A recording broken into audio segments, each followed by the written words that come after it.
So why is Oshi no Ko so popular and why do you need to watch it? Sure, it's not on the same level of popularity as Attack on Titan or Jujutsu no Kaisen or Demon Slayer, but I would say that Oshi no Ko is definitely a powerhouse in its own right, and here's why.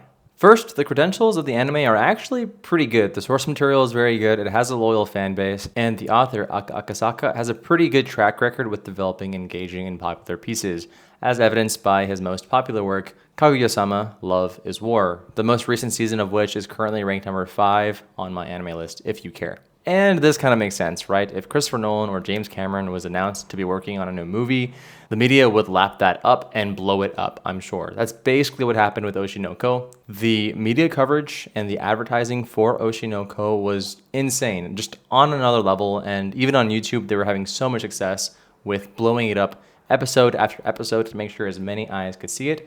So yeah, when you have good source material and the author is famous, it's going to have a pretty good chance of being successful. But we really shouldn't just be giving credit just because Akasaka is a famous author who has a track record of developing engaging stories. I would say that Oshi no Ko actually does punch above its own weight by itself.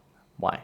Beyond just the popularity of the piece, I think a really important reason why it's been so successful is because of the movie-length first episode adaptation. So the first episode of Oshi no Ko was 80 minutes in length and basically covered an entire arc within the manga. And I think this decision was actually very critical because it's very important to keep the viewer engaged, immersed, and wanting to explore the world of Oshi no Ko. If we take another analogy, just think about you going to the bathroom and you have a full bladder and you just really want to, empty out your bladder, right? But halfway through all your peeing, you just kind of force yourself to stop. You know the feeling, right? You stop midway and your muscles are telling you, what the heck, bro, let me finish. After a while, if you keep holding it in, that feeling goes away. That's essentially what would have happened if Oshi no Ko decided not to do the movie-length release and trickle the releases of episodes one by one over a month. You would really want to know the day after, but a week later you're going to forget, and so your bladder is full. The producers knew what they were doing. They wanted to squeeze every last drop of urine they could out of your body, and so they did by doing that movie-length adaptation to, again,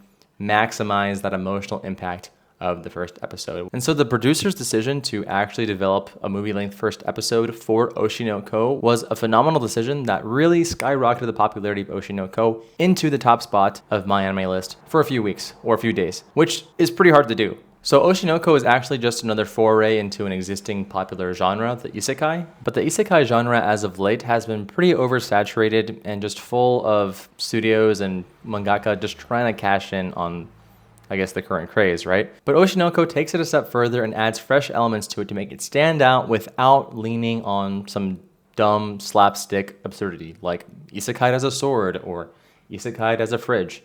This isn't just Shokugeki no Soma, like Soma just grilling some random goop on his grill.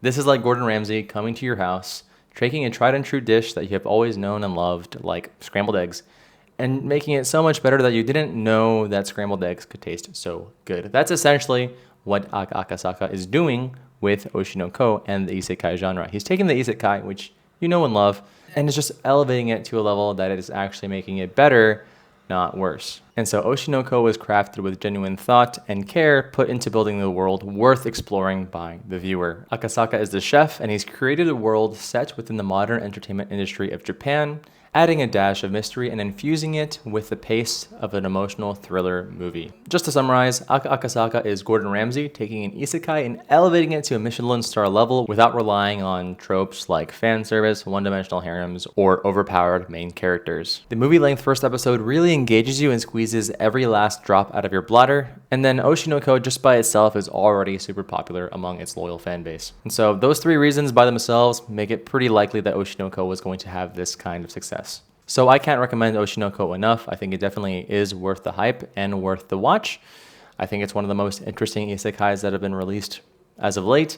And I'm looking forward to season 2 of Mushoku Tensei, which is coming out this summer, I guess, 2023. So if you're an isekai lover, this is a great time to be watching anime. Until next time, peace.